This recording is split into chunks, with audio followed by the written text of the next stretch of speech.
All right. So first, I want to talk about right now, guys. Yesterday, Cameron had to change where he was flying to. Instead of flying into Knoxville, he had to fly to Asheville. He was supposed to leave from one of the locations Saturday. There's a hurricane or something going on, so he had to leave the next morning, change airports, fly to a different airport. I had to go pick him up. I go pick him up 2 hours away. I pick him up. Okay. He's already missed a day, had a bad sleep. I go pick him up. And then on our way back, 2 hour drive back, we stop at a place where you get to overlook the state line of North Carolina, Tennessee. You see the Smoky Mountains, and it is gorgeous, beautiful, beautiful mountains. Mountains just have this majestic, just like oceans, majestic. Well, we get out because I accidentally, by the way, turn into the spot, and everybody's taking pictures. We do this. Well, I drive a Elon car, if you guys know what I'm talking about, and it automatically locks and turns off, whatever, and use your phone as your key. Well, we go to get back in because we're up in the mountains somewhere, and all of a sudden it's not connecting. The signals, I'm wherever Alexa's at right now, the signals aren't working, we're not crossing, and we can't unlock the car. Can not only unlock the car, but we can't start the car, can't do nothing. Okay, well, my ID, my everything, my money, everything's inside that car. And so is all this camera stuff, his computer and everything. So we already had plans for the evening. We're meeting that day. We had Zoom calls that evening. And so we'll reset the app. We'll try to change signals. We'll walk over here. Okay, maybe the sun changed, whatever. 30 minutes goes by, nothing's changed. An hour goes by. Okay, now this is a big deal. Call roadside, and roadside says, okay, let's figure this out. It takes 2 hours to get somewhere to you. You're in the middle of nowhere, basically. Well, then the company's like, oh, by the way, you don't have your little key fob with you, so we can't even tell you. I was like, well, if I had my key fob with me, it wouldn't be a big deal. It'd be connected. Y'all can't hit a button and boom, boom, boom down and open it up for me. You can't do that. No. So we have to get rescued. Okay. And this is where you have a good team. So Amanda and Albert came and rescued us. So they have to drive 2 hours to drive us back 2 hours. So when I left at 7 in the morning, I got home at 8:30 last night. Was not the intention. Then I get here. To get into my building, you have to have a key fob. It's a security thing. Guess where that fob was? Anybody? Oh, and by the way, my cell phone went to 0. I can't text anybody, can't call anybody, and no one knows anybody's numbers anymore. All right. And so you feel like you're back to like the 1980s for you guys who have lived long enough to know what the 80s felt like, maybe the 70s. Okay. Like Curtis looks like he's been from the 70s. I like it. Okay. He's got the beard like a man there. I like it. So then I have to stand outside my building for 90 minutes because there's only eight units in here, hoping someone's going to come out because there's no button to push. All right. Made for a long day. And then today we have to drive 2 hours, go pick up the other car to drive back 2 hours. So it's been an ordeal. Well, I'm telling you this, guys, because it's called LIFE. Who's ever had days like this where the stuff just hits the fan, nothing goes right, you can't figure it out, it makes no sense, it seems unfair. Oh, and by the way, you've also heard the saying, anybody know the finish of this? When it rains, it pours. So in your business, it rains, it pours. In your personal life, it rains, it pours. This stuff happens. And you have to choose the attitude of what you're going to do when this happens. So what's the purpose of telling you the story of this? It's because, first of all, we're all human. Stuff's going to happen to us. No matter how big, strong, tough, powerful, my dad always said, there's always someone bigger, tougher, stronger. Okay. Taller, richer, better looking. That's why there's a lot of KCs out there. Okay. Hey, you forgot about we had to be up at 2:30 this morning to go to Waffle House too. We had to go to Waffle House at 3 in the morning because my daughter's birthday, right? Absolutely. Absolutely. So all that experience to tell you is like life happens and you have to choose how you interject. And yes, I am all the things that would come with being a Cancer and a redhead and all those things that hit. I'm an emotional person. I'm a passionate person. I'm a fiery person.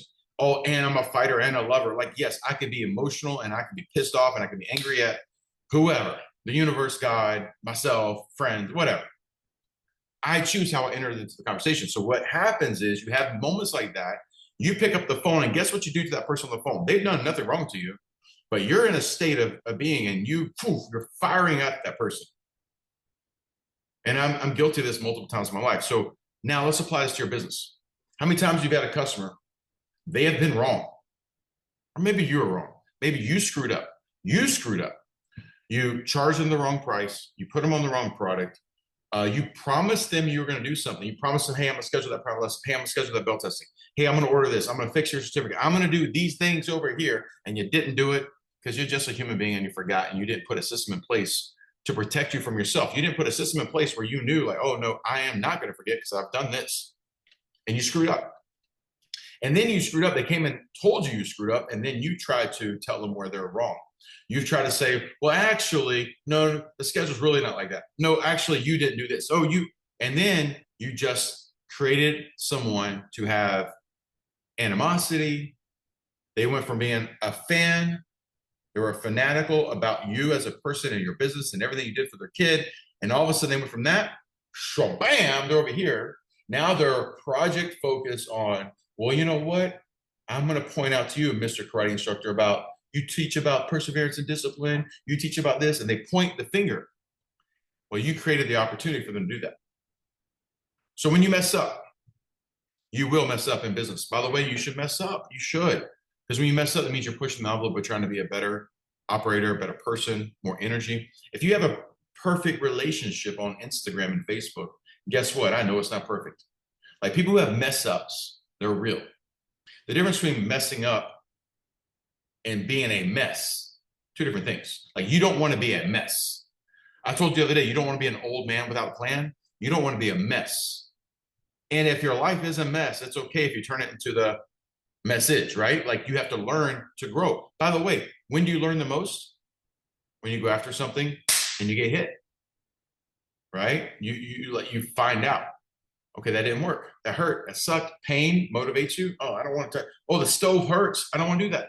Okay, and then you want to get bad to hurt. So when you mess up in your business, first off, I would highly encourage you to understand right off the bat, when you've messed up, you need to own it as fast as possible, even if they don't notice you messed up. How awesome would it be if someone at the business you're at comes to you and says, you know what, we actually overcharge you. Or, you know what, we actually put you on the wrong thing, and I've already fixed it. And you didn't even know if they fixed you that way. Like you would love that someone's looking out for your best interests, as opposed to saying, hey, Mr. Customer, we actually we put too much money in your account, or we undercharged you. You know what? So we're gonna have to double charge you this time. And all of a sudden it feels painful, right? It's their mistake, but they're gonna make you pay the price. Like that's not the way to have a great customer experience. So imagine someone in your business, you know you screwed up. You need to own it fast. One, just own it fast. Two, acknowledge the fact there's not going to be a winning opportunity for your company in the short run with that customer. Disney talks about it takes 37. Y'all should write this number down. It takes 37 magical moments. There's a reason why they use the word magical. It takes 37 magical moments. Disney has a couple books out on business. You guys should grab them. Okay. And you can research a lot of things that they've done right and things they've done wrong. By the way, they're not a perfect company like every other one. But it takes 37 magical moments to correct one mistake. So in your business, you make one mistake. How many guys in your relationship with your guy, with your girl, okay, or with a friend, you've done so many amazing things and you screwed up, quote unquote, one time, right? You forgot the birthday. You forgot the anniversary, guys. Like you did something wrong, bad, not ultimate bad, right? But bad enough where they're angry, upset. And your first instinct is like, you want to go back to, do you remember the difference between selling and closing? You want to go back to selling, which is, hey, but I've done blah, blah, blah, blah. And you start nailing off all the amazing things that you've done. And by the way, you are right. And you're like, yeah, but I've done these 50 great things and I've done one bad thing and now you're going to punish me. Because that one bad thing is going to take now into the future 37 magical moments to make it right, to make it fair. Because here's the thing is an apology is not enough. An apology is not enough. How many of you guys have ever had someone say sorry to you? They screwed up, they said sorry to you. And you're like, okay, yeah, no, it's not a big deal. It's not a big deal. No, it's good. It's okay. How many of you guys have done that? You just kind of like, hey, thanks for acknowledging the sorry. Sorries are good. That means they're taking responsibility. Yes, you should do that. You should say sorry. However, if someone says sorry 15 times in your life or within like a 3-month period, are they really sorry if it's the same stuff over and over again? Like at some point, they didn't really actually mean the sorry. So first of all, when someone says it to you, you dismiss it. Don't do that anymore. Be better than that. You should acknowledge. They're acknowledging, you should acknowledge. So they say, hey, Johnny, just want to say I'm sorry for doing X, Y, and Z. You should say, hey, I appreciate you saying that. That means a lot. All right. Hey, by the way, and if you want to add some positive thing, can. But don't just say not a big deal, because it is a big deal. It's a big deal for someone to acknowledge. It's a big deal for you to accept, if you want to accept. You don't have to. So first, don't dismiss it. Don't be that human. Don't teach that. Second, when you have to say sorry, it's not enough. It's not enough. You screwed up with a customer. The kid is supposed to get their orange belt, and you and you accidentally put yellow belt and had a yellow belt for them. They're a yellow belt already. You screwed up. You didn't fix the database. You overlooked it. You're not paying attention. Whatever. And by the way, if you're the owner of a business and your employee messed up, it don't matter if it's your employee. It's your fault still. So first, hey, that's on us. We messed up. That's not acceptable. Take responsibility. Don't point the, you didn't register on time. You didn't enter the right information. Don't put it on them. Take full responsibility, because when you do that, you have the ability to fix it. When you point the finger, you give them the control.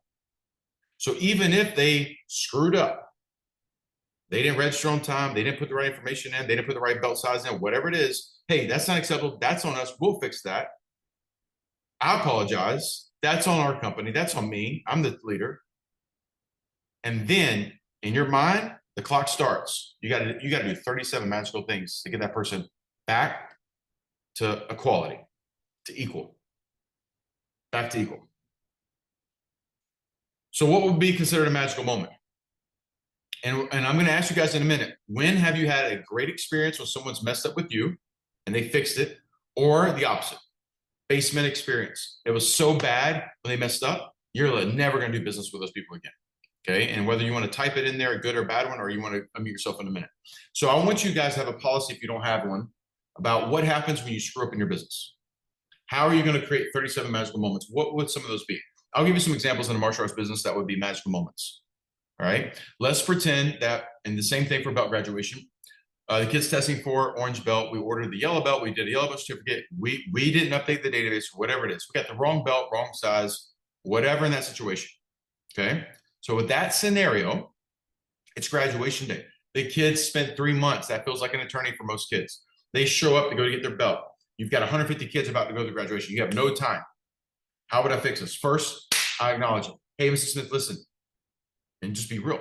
I don't have an extra orange belt for your son here right now. However, I'm going to make sure that we do a big presentation next week, and I'm going to fix this. This is not acceptable. I'm going to apologize to the kid. Hey, Johnny. Hey, Billy. Like this is on me. I messed up. I'm going to fix this for you. I know it's a big moment. Okay. Then I'm going to find during the graduation, I'm going to have to create a magic moment in the moment for that kid. Okay. I need to over deliver in that moment. Whether it's highlight the kid, you have to know the kid really well, because maybe you make it worse. You don't want to do that. Maybe I highlight the family. Maybe I bring them up. Maybe I have something on ready to go. By the way, side note, on graduation days and belt testing days, you should have a couple belts extra for just moments like this. You should have a couple blank certificates for moments just like this. You should have some I screwed up packages ready to go. Coffee cup, some of your stuff inside there. And by the way, don't just give away promo items as your screw up gift. If I screwed up, it's got to be equivalent to the screw up. So if I made a $500 screw up, in my mind, 10% of the value of that needs to be a gift. Okay. I need to fix the $500 mistake. And then above that, I need to give them something immediately of 10% of value. So if it's a $50, $60 value, at minimum, I need like a $5 to $10 thing, right? Send them a $20 or $15 gift card to Starbucks if they like coffee. It doesn't need to be your stuff that's free for you. You need to show that you went through some stress and some pain to figure out, just to say, hey, I'm going to fix the $50 mistake, the $75 mistake, the $100 mistake, and then here's a little bit more. And then you got 35 things more to go after that. Okay. That's if you love your customers and your business. If you fall in love with the person, the customer, the business will take care of itself. So one, I want to know if you have in your mind 37 checkpoints in your business, or have you even thought about that many? Or do you think apologizing has been your policy and just fixing the mistake? You gotta calculate there's a cost when the kid shows up emotionally bought into who you are in your company, and they're there for that belt, and they've done all the things you've asked them to do, and they show up and we've messed up, you've messed up, we've messed up. And I don't point the blame. We'll say, well, my instructor screwed up. That's on him. I can't believe that. No, I won't fix that. No, it's on you. Okay. And your team. Go to bat for your team. And if you're the person who made the mistake, take it. Don't just like put your head down. Hey, no, that's me. Hey, Mr. Owner. Hey, Miss Salesperson. Hey, that's on me. I messed up, but we're gonna get it. Let's do this. Let's go. Hey, I'm gonna take. You take responsibility. You're teaching a valuable moment when you take responsibility. Next, if you don't have a policy, if you think just fixing it, you got to think about it. This kid shows up, he's emotionally tied in, he's done everything you asked for, and then it's not. Now you've let him down. Who's ever been disappointed in here? Who's ever felt disappointment? You know what that feels like? Now let me ask you this. You ever loved anybody? Brother, sister, mom, dad, boyfriend, girlfriend, husband, wife, kid, friend, and you disappointed them and you knew it? How do you feel either way? Like both those feelings freaking massively, no, they suck. Like it's probably one of the worst feelings. I'm gonna tell you this, anybody who's a mom or dad in here, look at your kid's face when you disappointed them. Whew. And if you love your mom and dad, what if you ever disappointed your mom and dad? Look at their face then. Ugh. Horrific feeling. Like I think being embarrassed and, disappointment, embarrassment and disappointment are some of the worst feelings I've ever felt in my entire life. I've been anxious before, been heartbroken before. Embarrassment and disappointment. Here's worse. When you have an 8-year-old kid who believes in you because you're their karate hero, and you're their mentor, and you created the disappointment, you start eroding their ability to trust people, and they're 8 years old. Like you guys who teach martial arts, you chose a path that has the same power as a pastor or preacher. Like you guys have to understand, this is not like, yes, we want to make money. Yes, we want to have all the things we want in our own life too. However, and not even however, and you chose a path. And if you're the salesperson, you're like, oh no, it's not a big deal. I'm the salesperson. I don't have it empty. Yes, you do. Because guess what? They're going to come to you before they go to that person because you're going to seem a little less intimidating a lot of times. People would not come tell me something because they did not want to disappoint me. Because I kept this line where I wanted people to have a little bit of healthy fear, just like you would for your football coach or for your pastor, right? I didn't want them to see me as their buddy because then there's a different level of respect. I wanted that kid or the adult to have a healthy level of respect. And matter of fact, like that is good. Like we all need that. You need to have people where there's a line you just won't cross with that person. Okay? Because I will tell you, I had someone in my life, a mentor, like a karate mentor in my life. And when I became more equivalent and then even surpassed, that person treated me differently and the relationship shifted. We went from being mentor to mentee to, equal, maybe even shifted a little bit. And when this happened, of course, relationship shifted, but we became buddies or friends. And I actually didn't want that. I wanted to stay like this. I wanted to have that person on this pedestal because I needed that. And then that person became a human. And I've talked about before, like there's phases you go through for me, it's my father, right? Where you idolize, okay? Then you demonize and then you humanize. And that phase I'm in with my dad right now is like, he's a human to me. He's still my hero, right? I didn't tell this to Cameron, but my dad called me yesterday. My dad was upset that he was not the person I called to come rescue us yesterday. And I literally heard disappointment in his voice for a minute that he wasn't the number one person I called, even though I had a great reason. It was going to take him an extra hour to get to me. Like it didn't matter. He was upset that he wasn't number one. You know what? I should have given him the opportunity to say, hey, Dad, listen, I should have.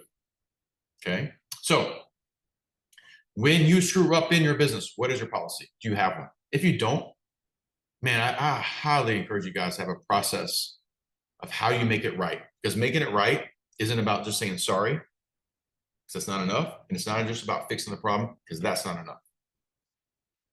And you will lose time, energy, effort, and money. There's no win for you in this other than be a good human, be kind, be courteous, overpromise, overdeliver, and be who you said you were. Be with intent that if you're in the business of teaching and coaching and mentoring, do exactly what you said.